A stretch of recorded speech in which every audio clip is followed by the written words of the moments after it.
Hey friends, David Nuno here. TexAgs Rewind presented by Yeti. Got Luke Evangelist at the News and Social Center over there, brought to you by the Angry Elephant. And Ethan Jones, our statistician here, stats guru. You focused today on the defense, but we didn't get into Damani Richardson. Fifth-year player, means so much to that defense. Give me something about him that the listeners need to know. He led the team in tackles last year with 73, had 5 pass breakups, 1 interception. Those were both second on the team. And he has 43 starts in his career. Like, that's big time. All but one game in his career he started. He's going to be a veteran that's going to lead the team in the locker room and on the field.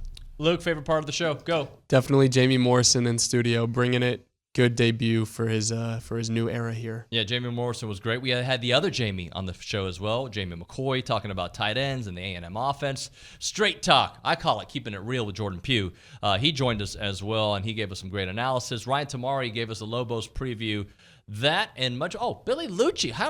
Hello, Connor Weigman. There's so many things going on. Connor Weigman was named the starter yesterday. Billy called today. We talked about that. What do you think about it, people? You knew it was coming. Comment below. Check out the rewind. I think everybody projected that, and it was the reason why we, whether it's, us that talk and write about it, or whether it's people just, casual fans. I know I talked to a few former players that just said that, that we talk regularly, and that we're just like, it's got to be Connor. It's got to be Connor.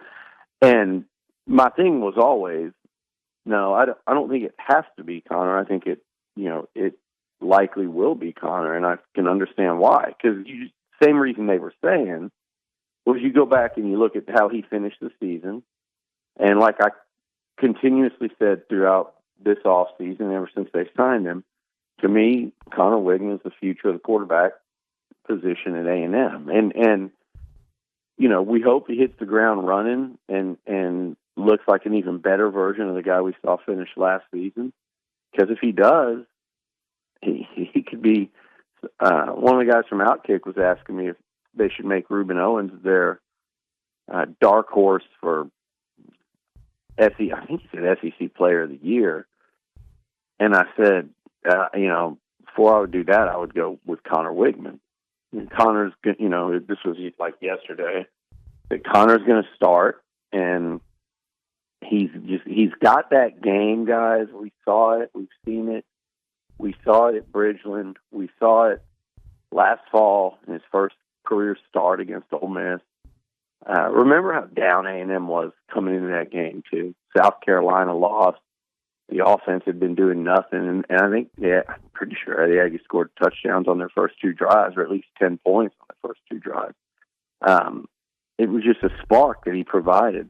And then that LSU game was the last time we saw him play. So, to me, he needed to win that starting job, but I also thought he had to win it because Max Johnson did not lose it. Max Johnson started 3 games. He won 2 of them, Miami and Arkansas. Also, Jamie, I want to kind of go back like we did a moment ago. Do you remember opening games that you were participated in at A&M? Did they tell you anything about that upcoming year? How often does that opening game tell you a lot? How often in your career did it not tell you much? I would say for the most part, it didn't tell me much, and that's just going back to the days that I played. But one thing that it can tell you is seeing if the stadium is going to be filled or not. That's one thing that I look for, and I look for as a player. We're playing a lower opponent, not really a high-stakes game, but can we still get enough support from the 12th man? You love to look up there and see the stadium filled in, no blank spots up there in the corners. So that was one thing that I was looking for. But last year, I could say, with the games, I would have thought that you could see coming into those games, you get a telltale sign. What last year showed me was teams aren't going to play regular football against us. If it's 4th and 3, they're going to go for it because it's A&M, and why not? We're here. We're going to take a chance. I love to see this first game, us go and put our foot on somebody's throat and let it be known that we're not taking anything this year. And if you're going to beat us, you're going to have to come play a whole 48. So that's what I like to see. But for me personally, that first game really never showed what the tempo of the season was going to be like or our demeanor as a team. Yeah, and how often did you guys go into that game not showing much, right? Like it's kind of a dumbed down offense, just play it simple, unless it was a big time opponent, right?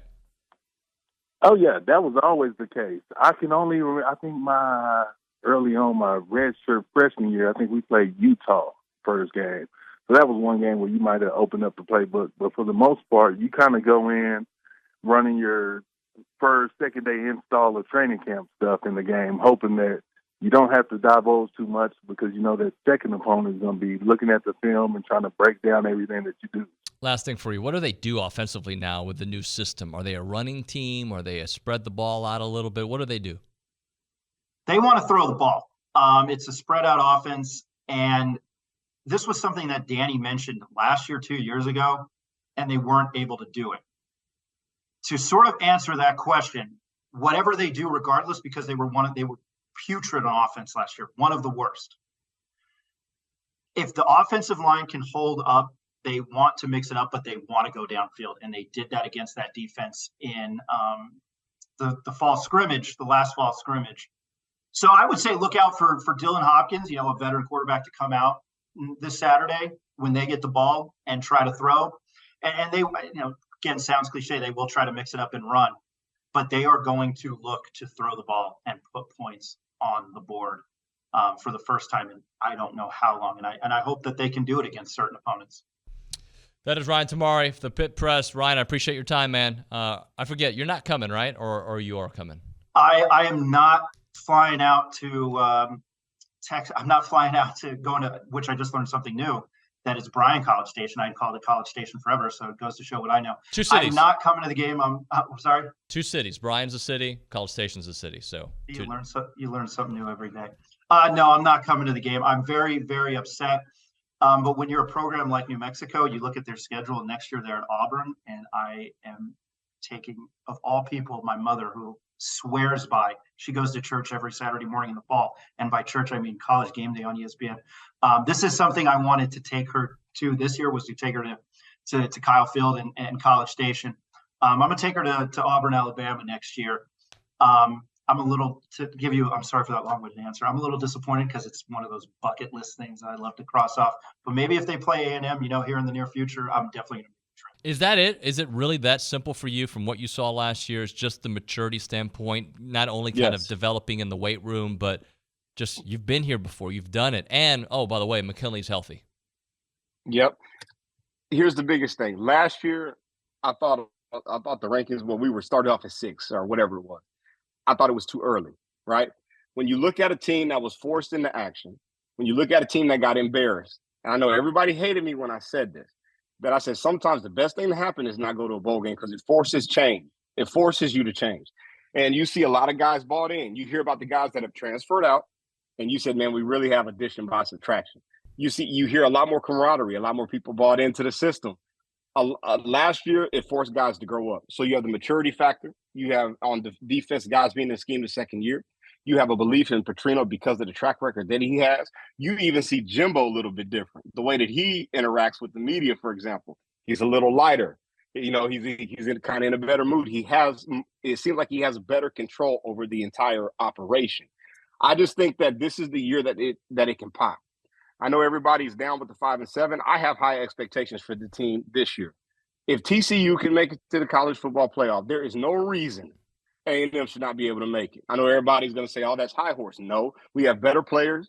There's better overall talent, better overall coaches, better overall scheme, and we have the resources. There's no reason not to.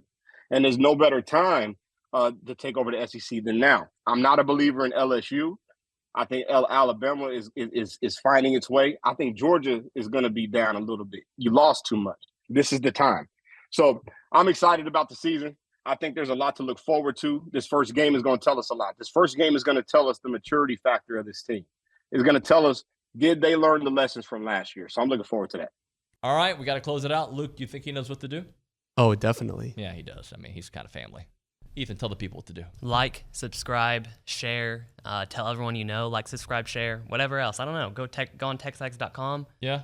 And premium subscription, everything. And tell the people why your favorite player in basketball is a guy you never watched play live. Because his passing. Jason Williams, white chocolate. He's the GOAT passer. Well, he actually wasn't that good, just flashy passes. He was a very good passer. All right, it's TexAgs Rewind. See you next time.